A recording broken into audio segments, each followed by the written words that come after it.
Kamfata uyu mwanya ngushimire cyane wowe watweretse ko ukunze kudukurikira, ukomeza kunogerwa na gahunda z'amakuru ndetse n'ibiganiro bitandukanye dukomeza kugenda tukugezaho, yaba uri imbere mu gihugu cy'u Rwanda cyangwa se no hanze y'igihugu cy'u Rwanda.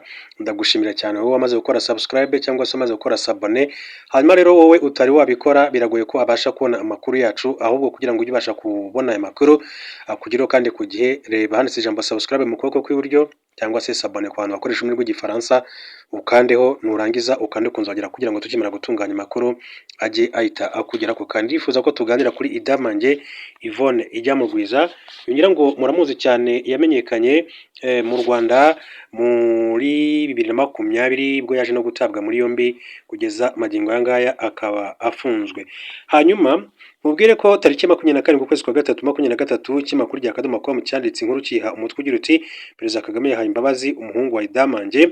Ku rutonde rw'abaheruka kurekurwa ati ku mbabazi za Perezida wa Repubulika hagaragaraho uwitwa Mabunda Nzima Bius, umuhungu wa Idamange Ijyamugwiza Yvonne, ufungiwe ibyaha birimo kugambirira guteza imvururu cyangwa se imidugaro muri rubanda no gutanga amakuru y'ibihuha yifashishije ikoranabuhanga. Uyu muhungu yahawe imbabazi za Perezida mu cyiciro cy'abagororwa bafungiye ibiyobyabwenge bari batarengeje imyaka 21 igihe bakoraga icyaha. Mu gihe rero uyu mugore yari afunzwe, amakuru agaragaza ko n'umuhungu we Mabunda Nzima Bius yaje gutabwa muri yombi akurikiranyweho ibyaha bifitanye isano n'ibiyobyabwenge. Uyu musore imyaka 18 wavutse ku itariki ya 2 Kanama 2004 yafashwe ku itariki ya 17 Ugushyingo 2022, aza guhamwa n'ibyaha byo gukora ibikorwa byerekeranye n'ibiyobyabwenge cyangwa se urusobe rw'imiti ikoreshwa nkabyo. Yaje gukatirwa gufungwa umwaka umwe muri dosiye ya RP 018881 agakoni 2022 agakoni TB agakoni Kicukiro. Yari afungiye rero muri gereza ya Nyarugenge iherereye Mageragere hamwe na nyina Idamange. Akaba rero akomeje gukurikiranwa n'inkiko nyuma y'uko urukiko rukuru urugereko ruburanisha ibyaha mpuzamahanga n'ibyambukiranya imbibi ruherereye i Nyanza muri Nzeri 2021 rwakatiye Idamange igifungo cy'imyaka 15 n'ihazabu ya miliyoni 2 z'amafaranga y'u Rwanda. Urubanza rwe ati rukomeje mu bujurire, aho ubushinjacyaha buvuga ko Idamange yahanishijwe igihano gito ukurikijwe uburemere bw'ibyaha akurikiranyweho. Bwasobanuye ko urukiko rwakoze ikosa ryo kutagena ibihano ku cyaha cyo kwigomeka ku buyobozi n'icyaha cyo gutanga sheki itazigamiye, kandi ngo bigize impurirane mbonezabyaha.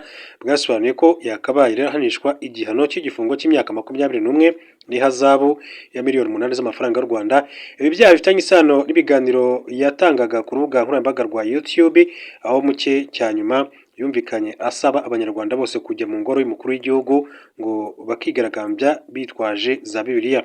Ubwo yatangiraga kwifashisha imbuga nkoranyambaga atambutse ibiganiro bye, abantu benshi baramwamaganye kugeza naho bamwe rero mu muryango we barimo abavandimwe bitandukanyije nawe, kugera no ku mugabo babyaranye Engineer Mabunda Oswale nawe yaje kwitandukanya n'ibikorwa rya Idamange Ijyamugwiza.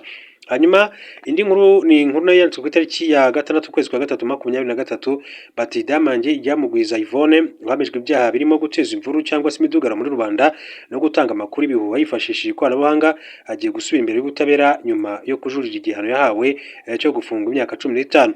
Ati urukiko rukuru urugereko rwihariye ruburanisha ibyaha mpuzamahanga n'ibyambukiranya imbibi ruri Nyanza rwahamije Idamange Ijyamugwiza Yvonne ibyaha birimo guteza imvuru cyangwa se imidugaro muri rubanda, gutanga amakuru y'ibihuha yifashishije ikoranabuhanga, gupfobya jenoside ndetse no gutanga sheki itazigamiye.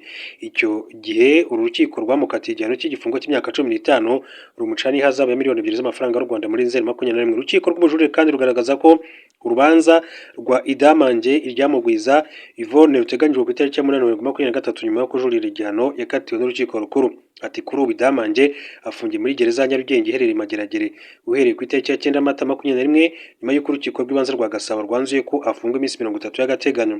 Idamange ati w'imyaka 22 y'amavuko yatawe muri yombi ku wa 15 Gashyantare 2021 nyuma y'iminsi akoresha imbuga nkoranyambaga agatangaza amagambo arimo gushishikariza abantu gukora imyigaragambyo imbere y'ibiro by'umukuru w'igihugu.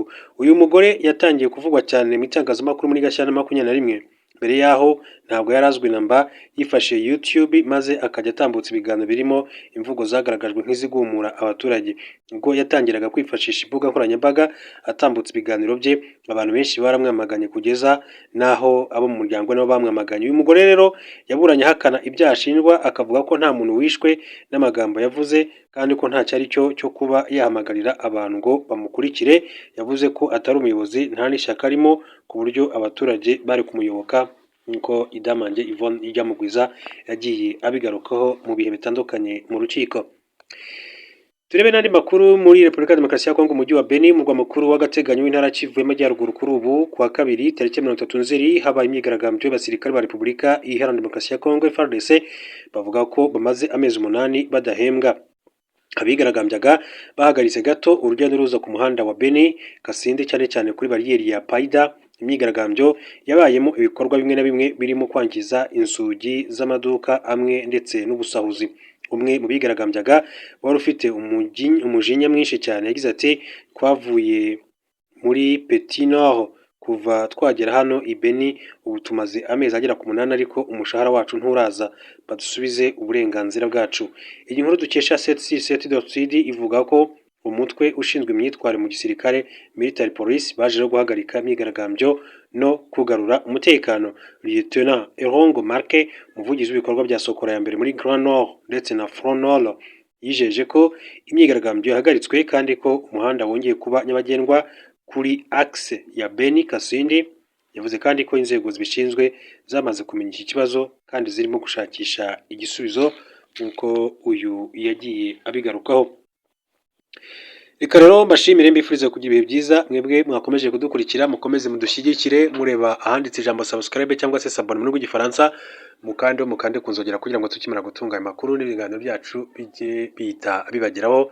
Hagati aho ngaho ndashimira rero mwebwe mwese mwamaze kubikora, yaba bari imbere mu gihugu cy'u Rwanda namwe muri hanze y'igihugu cy'u Rwanda, cyane cyane abantu bari muri Leta Zunze Ubumwe za Amerika, abantu bari muri Canada, abantu bari muri Australia.